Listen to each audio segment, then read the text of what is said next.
Hey guys, and welcome to today's painting tutorial.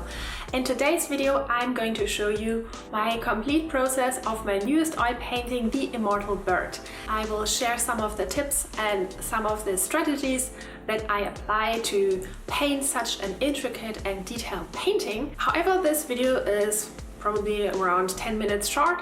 If you are interested in a much longer version, I've uploaded a, I think 1 hour or longer version of this painting video on my Patreon page.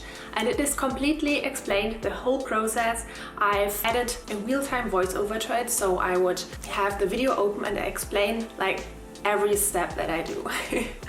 So if you want to get access to this and to all my other painting tutorials that I already created for my patrons, select the $5 reward tier on my Patreon page. You get immediate access to everything that I've created for my patrons, every painting tutorial, every progress picture, everything that I uploaded there.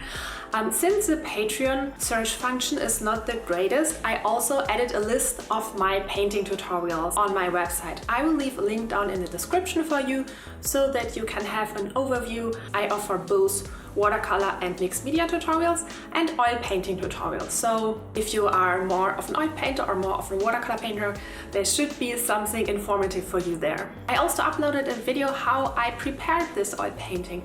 I will leave a link up there if you're interested in that. I use Photoshop for preparing my oil paintings. And now I'm gonna stop talking and we move on to the tutorial portion of this video. I started out by mixing a muted white base skin tone. Since this is a Maiko and geisha inspired painting, she obviously wears white makeup. I tried to fill in as much of the overall area as I could in my first session. And I decided to fill in large areas with paint to avoid getting too lost in the many intricate details and blendings. This also allowed me to get a good coverage right off the bat. I painted the face and body using the same approach, and I think that is an important thing to remember, because sometimes when I paint the face at one day and the body another day, I end up getting two different skin tones, which is obviously not desirable. The same day I painted in her skin tones, I also painted her headpiece. I used single brush strokes to indicate the illusion of the individual flowers. On another day, I filled in her kimono, which consists of a very intricate knot on the front of it. When I painted this knot, I used a sharp brush and went along every individual string, starting with the darker tones and covering each individual strand, followed with the lighter tones on top. This helped to blend everything together nicely and created interesting cohesion. To paint the kimono, I cut out the shapes of the ginkgo leaves early, then I filled in the rest of the kimono later. After I built in the dark areas of the flower arc in the background, I continued adding the white areas of the sky behind the figure. At first, I scooped up a large amount of a mixed white on my paintbrush and applied it to the canvas so that no stripes or spot remained. I wanted an even layer of paint, so I had to obviously use a lot of paint to get this effect. This was only the first layer of the process. I also added another layer to the sky later on. After I got the background painted in, I added the colorful roses and flowers on the trellis behind the figure. I don't paint them individually though.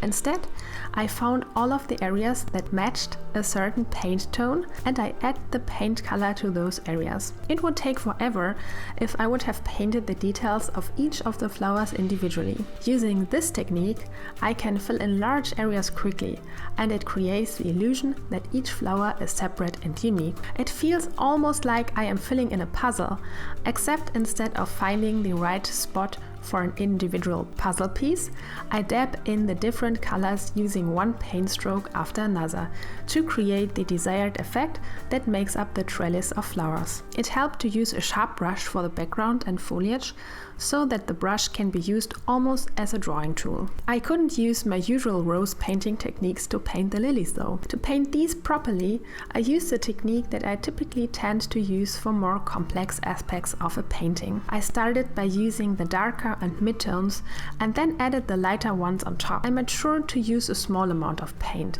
because the canvas can only take so much paint before it gets muddy. When that happens, you can't correct it.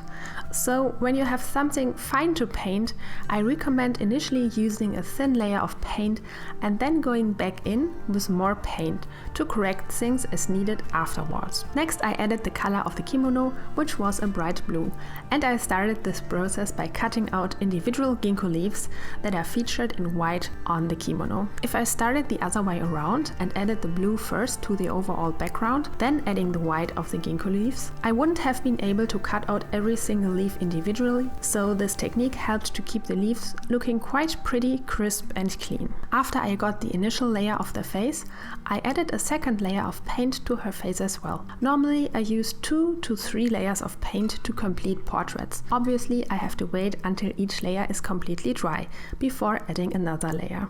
Most of the time, the second and third layer of skin tone on the face don't require as much paint as the first layer. As each layer is applied, I try to only add small details and highlights here and there. In the first layer, I started out pretty rough, where in the second layer, I blended in every brush stroke, correcting color values and adding lighter tones to the face, because initially it was a bit dark. In the first layer, I started out pretty rough, where in the second layer, I blended in every brush stroke, correcting color values and adding lighter tones to the face. With a smaller brush, I also painted in finer details, like the red lips, and I made corrections to the edges of the facial features. Some aspects of a painting require either sharp and smooth edges, and you have to pay attention and try to decide whether it looks best to paint the edges either smooth or sharp.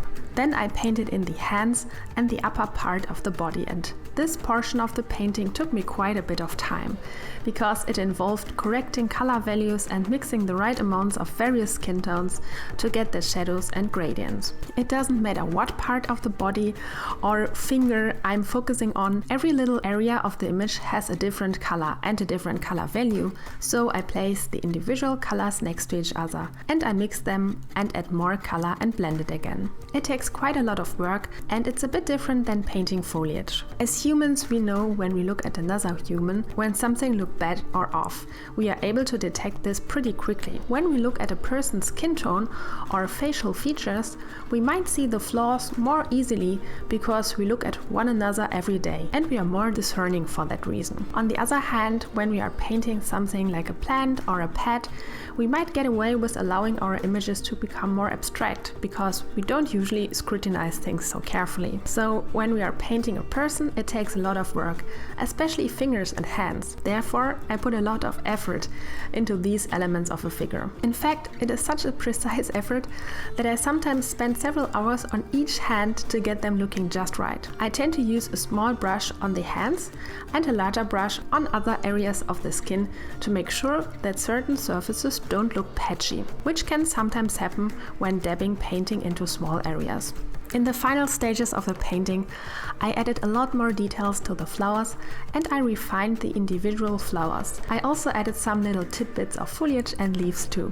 As the final step, I added transparent layers of oil and washes to combine every element of the composition so it looked comprehensive. Especially since my image started as a conceptual work in Photoshop and it initially appeared sort of choppy and disconnected, I wanted things to look like they came from the same world. It is always very important to smooth things out and make sure that the elements look like they each belong. I applied translucent and transparent washes to create unity in the image and to make sure that everything looked beautiful. It also helped for me to take the colors from one area of the image and apply them to other parts of the image. It is a great feeling when everything seems like it fits together and belongs. So, and now we are already at the end of the video. I hope you enjoyed it. I hope it was informative. Let me know in the comments. If you liked the video, don't forget to give it a thumbs up, leave a comment and subscribe to my channel if you enjoy my channel. And I hope I see you in the next video. Bye bye!